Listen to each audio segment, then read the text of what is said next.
ये कहानी शुरू होती है अहमदाबाद, गुजरात से, जब 24 जून 1962 के दिन एक गुजराती जैन फैमिली में एक बालक का जन्म होता है और नाम रखा जाता है गौतम शांतिलाल अदानी। गौतम अदानी को आज किसी पहचान की जरूरत नहीं।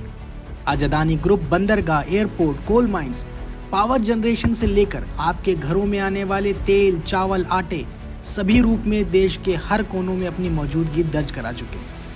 इस कहानी में आज हम जानेंगे कि कैसे एक मामूली परिवार से निकला शख्स बिजनेस की उन ऊंचाइयों तक पहुंचता है और इस दौर में कौन कौन सी कंट्रोवर्सीज का सामना करना पड़ता है। गौतम अदानी के पिता श्री शांतिलाल अदानी एक छोटी सी टेक्सटाइल कंपनी चलाते थे, लेकिन घर की आर्थिक हालत कुछ ज़्यादा खास नहीं थी और शायद यही रीज़न था कि मात्र 16 साल की उम्र में अपनी कॉलेज की पढ़ाई को बीच में ही छोड़ के परिवार की जिम्मेदारी उठाने के लिए वो मुंबई आ गए और महेंद्र ब्रदर्स नाम की एक कंपनी में बतौर डायमंड की ट्रेडिंग करने लगे। 1978 से लेकर 1980 तक गौतम अदानी मुंबई में ही हीरों के व्यापार में अपनी किस्मत को आजमाने की कोशिश करते हैं, पर कहते हैं ना कि इंसान की किस्मत कब और किधर मोड़ ले वो खुद भी नहीं जानता। और गौतम अदानी का वो दौर अब आ चुका था।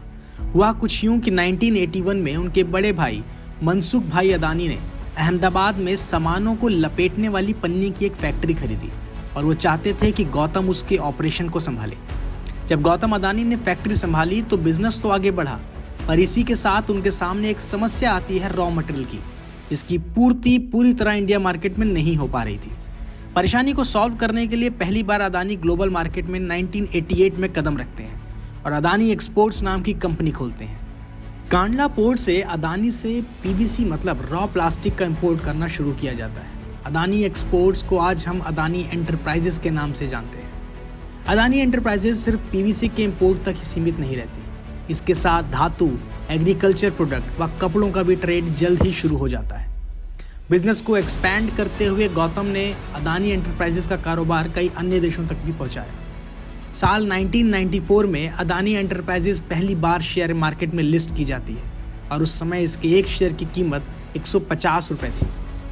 साल 1995 आते आते अदानी ग्रुप अपने आने वाली ऊंचाइयों की पहली नींव रखती है और इस दौर में गुजरात सरकार अपने पोर्ट्स की डेवलपमेंट के लिए प्राइवेट कंपनीज की खोज कर रहे थे और गौतम अदानी ने इस अपॉर्चुनिटी को पूरी तरह इस्तेमाल किया और गुजरात के सबसे बड़े बंदरगाह मुंद्रा पोर्ट को ही खरीद लिया।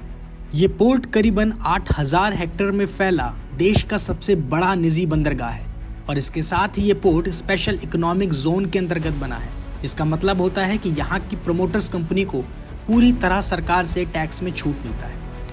साल 1998 में अदानी ने Adani ports and logistics service की भी शुरुआत करी और ये कंपनी गुजरात, महाराष्ट्र, गोवा, केरला, आंध्र प्रदेश, तमिलनाडु व उड़ीसा जैसे 7 समुद्री राज्यों और 13 बंदरगाहों में अपनी मौजूदगी दर्ज करा चुकी है। आपको बता दें कि मुंद्रा बंदरगाह में coal power plant, private rail line के साथ साथ प्राइवेट एयरपोर्ट तक मौजूद है। इसका मकसद वहां पे होने वाली एक्टिविटीज़ को और सुगम और सरल बनाना था। अदानी समूह मुंद्रा बंदरगाह से एक्सपोर्ट इंपोर्ट में पूरी तरह पैर पसारने के बाद खाद्य प्रोडक्ट्स में एंट्री करने को तैयार थी और जनवरी 1999 में अदानी ने will agri business group Wilmer के साथ मिलकर हर घर की रसोई तक एंट्री करने की तैयारी कर ली थी। फॉर्च्यून आज इंडिया में सबसे ज़्यादा बिकने वाला रिफाइंड ऑयल है। इसके साथ साथ अदानी ग्रुप अन्य खाद्य प्रोडक्ट जैसे आटा, दालें, चावल, चीनी कई उत्पाद बनाता है। अदानी बिजनेस अपॉर्चुनिटीज़ को भली भांति समझते हैं और इसीलिए 2005 में उन्होंने खाद्य प्रोडक्ट्स के रख रखाव के लिए फूड कॉरपोरेशन ऑफ इंडिया के साथ मिलकर बड़े बड़े शहरों में साइलोज बनाए। साइलोज असल में वो जगह होती हैं जहां फूड प्रोडक्ट्स को लंबे समय तक स्टोर किया जा सकता है। इन साइलोज की कनेक्टिविटी व समय पर सामान को एक जगह से दूसरी जगह पहुंचाने के लिए प्राइवेट रेल लाइन भी बिछाई गई है। अदानी ग्रुप समय के साथ साथ अलग अलग फील्ड में उतरने को तैयार थी। जहां मुंद्रा एयरपोर्ट दुनिया की सबसे ज़्यादा कोयला माल उतारने की क्षमता रखता है, वही अदानी ग्रुप को इस बात की इम्पोर्टेंस का पता था और उन्होंने ऑस्ट्रेलिया की फर्म लिंक एनर्जीज से 12,147 करोड़ में साल 2010 में पूरी कोल माइन खरीद ली और अदानी पावर की शुरुआत करी।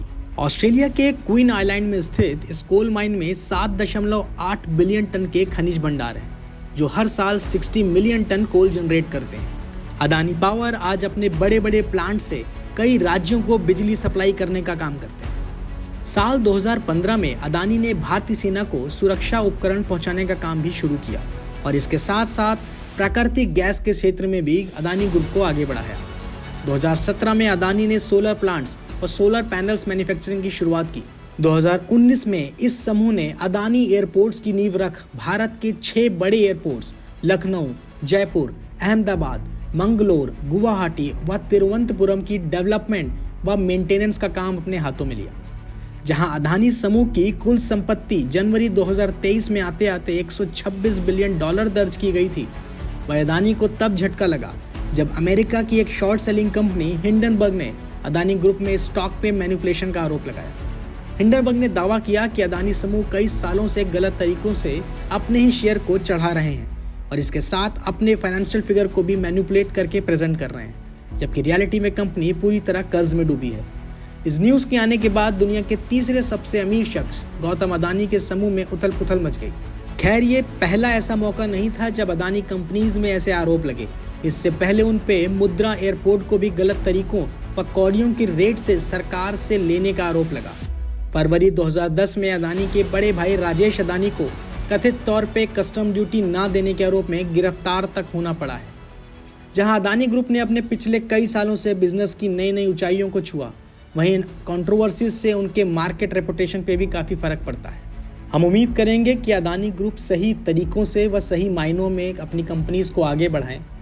खैर, इस वीडियो में अब बस इतना ही। हमारी कोशिश थी कि हम आपके समक्ष सही तरह से व तथ्यों के साथ मुद्दों को रखें।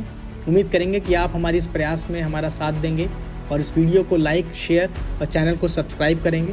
तब तक के लिए जय हिंद, जय भारत।